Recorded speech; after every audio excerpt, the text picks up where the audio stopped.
Good morning, everyone. Welcome to another of our devotions. Today we're going to begin to look at Psalm 39. It's once again a Psalm of David. Just over a week ago, I was watching the BBC News, and there was a report on the news that one of the most active volcanoes in the world, I think it was possibly Kilauea volcano in Hawaii, that it had spectacularly erupted. And of course, it showed footage of that eruption. Molten lava was spurting out of the top of the volcano, and the lava was then flowing down the side of the mountain. The opening verses of Psalm 39, if they were to be portrayed in picture form rather than in word form, would probably best be portrayed by a volcano that is about to erupt. Picture drone footage of the lava bubbling up inside. Picture a pressure gauge reading what the pressure is like inside the volcano and it's reaching critical point. That's the sort of picture you would have. But of course, we don't have pictures, we have words. And so we look at what this psalm says. We don't know the specific circumstances that lay behind David writing this psalm, but one thing we can say is that David was deeply troubled. He was frustratingly upset about something that was going on, either in his own life or in the life of the nation, and probably it was the former in his own life. However, he knows that in this state of being deeply and frustratingly upset, that he's in great danger of falling into the trap of making things worse by giving vent to his feelings by means of his words.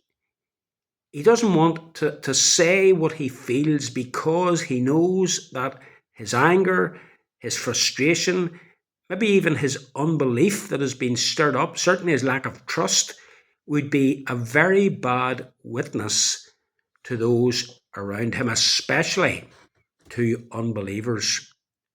So he says in verse 1, I said, I will guard my ways that I may not sin with my tongue. One Old Testament commentator called Loophole begins this verse, I resolved, rather than I said. He points out that there is a determination behind these opening words. I will guard my mouth with a muzzle, he says, so long as the wicked are before me. We're getting to that time of the year, aren't we, when many people make resolutions. I resolve that in 2026 I will, whatever it happens to be. Well, David resolved that he would not speak the things that he was thinking in his mind and feeling in his heart. He resolved that he would keep them locked up inside. I'm sure you've seen people out walking their dogs, and occasionally you'll maybe see a dog owner whose dog is muzzled. Their mouth is kept firmly shut, held in place so that they cannot snap or even bark. So too with David. He will put a muzzle on, he says. What was in his heart? Notice the end of verse 1. While the wicked are before me. This was why David was wanting to muzzle his mouth and not to speak his words. He didn't want to be a bad witness to others through complaining words, through words of frustration and anger because of the providence of God, the things that were happening in life around him at this time. However, as verse 2 and 3 reveal, it's easier to make a resolution than it is to keep it. He kept his mouth shut, he said. I was mute and silent. I held my peace. So for a time, he did keep silent about what was going on in his heart and mind. But as he says at the end of verse 2, or at the end of verse 1, he did it to no avail. My distress grew worse. Just like a volcano, the pressure was building up beneath the surface.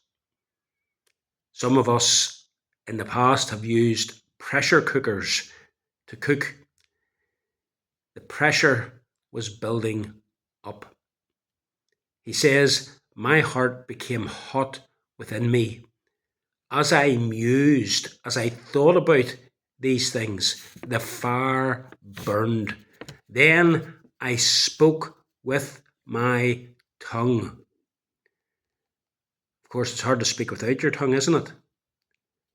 The point that David is making here is that the very thing that he tried to restrain was now let loose. The Apostle James tells us how powerful and how damaging the tongue can be. He says it's like a spark that lights dry tinder and then starts a forest fire. I think all of us have probably stood in David's shoes at some time. We found ourselves in circumstances, maybe in our own personal life or in the life of our family or maybe even in the life of our congregation, where there's things been going on that have angered us or frustrated us. And whilst much is going on beneath the surface in our own minds and hearts, boiling away on the gas ring of our inner emotions, we've said to ourselves, say nothing. Don't speak, because if you do speak, you'll end up making things worse. You'll end up saying things that will be sinful. Or maybe we'll say things which will show that we're even questioning God in our heart, questioning God's goodness, questioning God's wisdom, questioning God's power. Surely, if God is good, surely if God is wise, surely if God is powerful, surely if God does love me, he wouldn't allow these things to happen. But you don't want to say what you are feeling and what you are thinking, especially if there's unbelievers present. David's resolve may have been a good resolution, but it was, like most resolutions, very difficult, if not impossible, to keep. Charles Spurgeon makes an interesting comment on this opening section of Psalm 39. He says, utterance is the natural outlet for the heart's anguish. And therefore, silence is both an aggravation of the evil and a barrier to its cure. In other words, far better to speak, but to speak to God about it. This is what the psalmist is doing here. He is speaking to God about the inner turmoils of his soul. And that, friends, is what we also should do.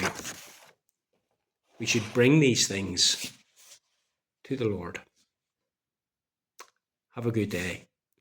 God willing, on Friday, we'll continue on looking at this psalm.